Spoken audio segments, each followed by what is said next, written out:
Hello friends, we are here on the second video on Huckel's rule, and in this video we are going to take various problems to evaluate whether a compound is aromatic or it is not. In our last video we have already seen that Huckel rule is nothing but 4n plus 2 is equals to pi electrons, and benzene and naphthalene, these two structures, they definitely obey Huckel rule. They obey Huckel rule. Now let us talk about anthracene. Suppose I have this structure of anthracene here. This is anthracene, which is nothing but a fusion of three rings together. Now let us find out whether this ring is aromatic or not by means of Huckel rule. That is 4n plus 2 is equals to pi electrons. Suppose for example here if I want to count the number of pi electrons, it will be 2, 4, 6, 8, 10, 12 and 16. One pi bond or any one sigma bond is nothing but 2 electrons. So I have counted as 2, 4, 6, 8, 10, 12 and 14. So there are 14 number of pi electrons. Now let us assume that we put value of n here as 3. So 4 into 3 plus 2. 12 plus 2 is nothing but 14.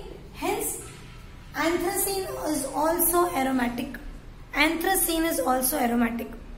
Right? Now let us take one more interesting example so that our concept of Huckel rule is even clear.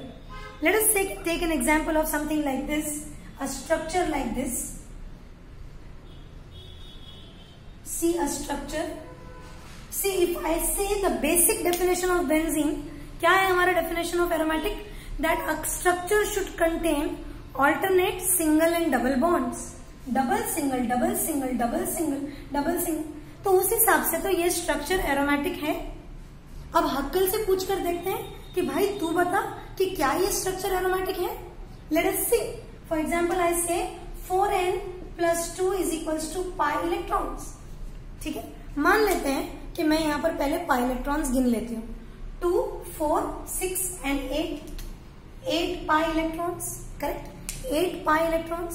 अगर मैं इसमें value 1 रखूँ, 4 1s are 4s are 1, 4 1s are 4 plus 2. The answer will be 6. तो 6 is not equal to 8. चलो 1 नहीं, मैं number 2 रख के देखती हूँ. 4 2s are 8 plus 2. Even 10 is not equal to 8. बीच का तो कोई नंबर फ्रैक्शन या डेसिमल तो चलता नहीं ना. It has to be a whole number. मतलब this structure is not aromatic. Otherwise देखते अगर हम सिर्फ ऑल्टरनेट सिंगल और डबल बॉन्ड के फॉर्मूला के हिसाब से सोचते तो हमको लगता कि ये स्ट्रक्चर तो एरोमेटिक है. Correct? So this structure is not aromatic at all. This structure is this is not aromatic. Okay, so this is another example showing that how Huckel rule can prove aromaticity. Take for example one more. I have a structure like this. Cyclobutadiene. बराबर? Cyclic structure में बुट मतलब 4.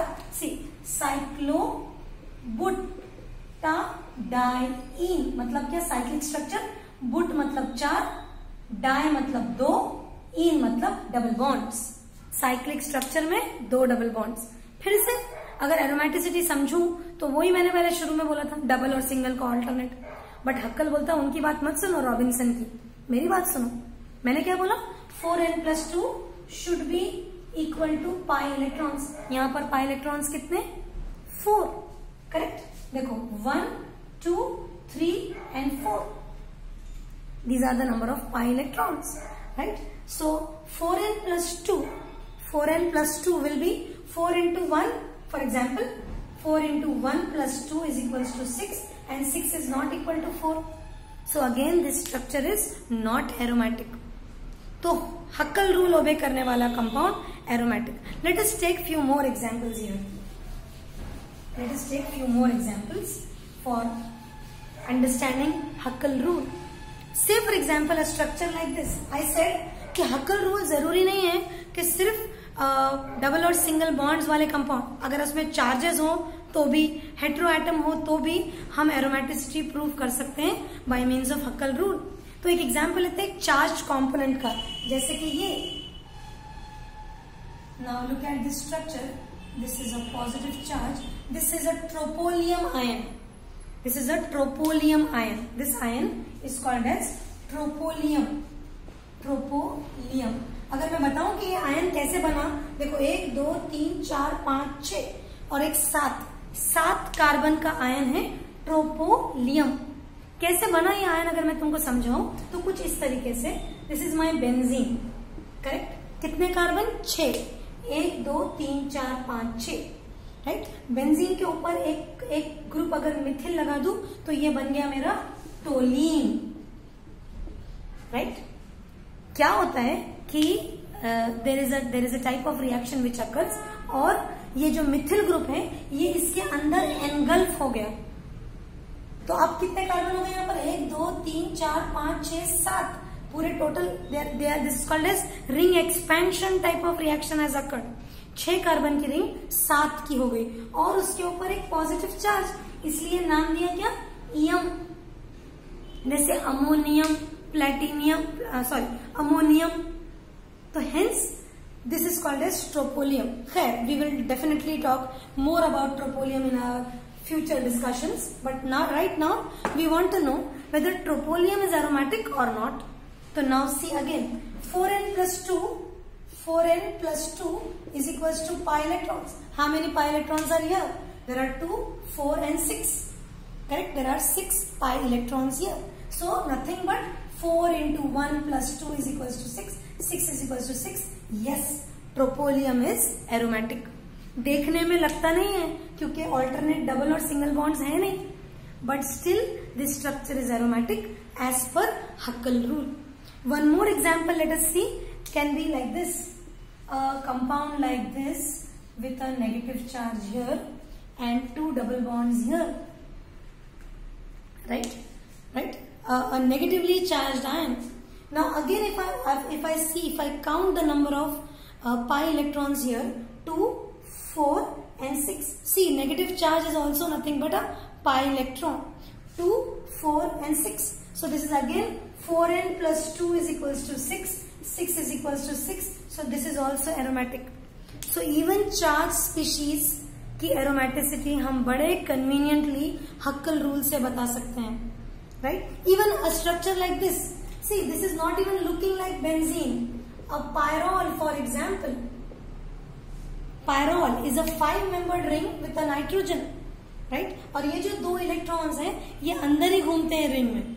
तो कितने total pi electrons? 6, 2 4 and 6.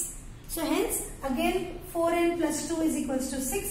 6 is equals to 6 and hence pyrrole is also aromatic, correct? So these are various examples which can say that हक्कल rule ये एक final rule है to prove somebody's aromaticity. अगर आपको compound की aromaticity समझनी है तो आपको फॉलो क्या करना है? हक्कल रूल। और हक्कल रूल बोलता है 4n plus 2 is equals to pi electrons. और n क्या है? इंटीजर। n कोई नंबर ऑफ रिंग्स नहीं, और कोई जरूरी नहीं है कि सिर्फ कार्बन होने चाहिए।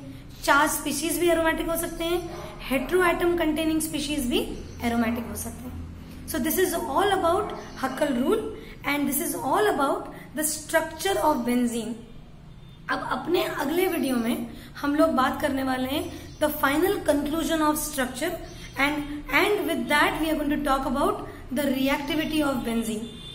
Do like, keep watching these videos and don't forget subscribing.